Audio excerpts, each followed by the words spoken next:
What's up guys, it's Carrie, and today I want to talk about the Tepe Supreme toothbrush in standard size and compact size. Let's get started.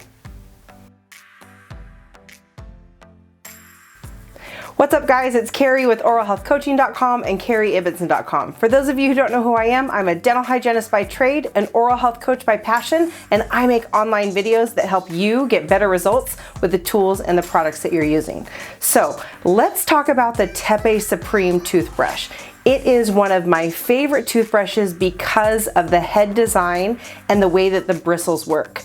Randomly enough, there is no way to really differentiate between bristles and how they work. So you want to be careful when you're choosing a toothbrush head as far as the bristles work, because when you're taking care of your teeth, what you really want to focus on, especially if you're looking for biofilm management and pH control, is you really want to make sure that you're massaging the gums. And that's why I love the Tepe Supreme toothbrush. Now, for a long time, they only had the standard size head, but they have listened to the feedback and the questions from what the consumers wanted, and they have a compact size now, which has been amazing for little mouths or women or people that really like detailed brushes. So this brush, I recommend it for pretty much everyone, every age, whether it be a young mouth that's first starting to get teeth or an experienced older mouth that needs cleaning as well. And the two different sizes will really help you get to each nook and cranny so effectively.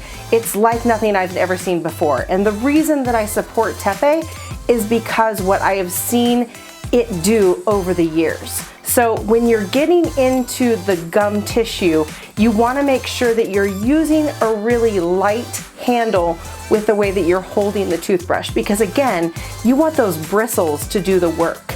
And if you're scrubbing, then you're really not allowing those bristles to get in between. And a third of the bristles are extended and feathered and tapered, so they're really gonna hug the tooth and get up underneath the gums and do such an amazing job. So again, it's in the standard size and in the compact size. And the compact size is one that I would recommend to pretty much everyone. At least order it and give it a try and see what you think about it. And then if you think it's too small for your mouth, then order the standard one and continue to use that. If you have wisdom teeth, if you have a small mouth, if you have an issue with TMJ problems and you can't get to the back of your mouth, it is one of the most effective brushes that you can use. I hope that helps you figure out which brush is going to be best for you. If you have questions, I've got answers. Leave them in the comment section below. Let me know how I can help you. And until next time, thanks for being here. Bye.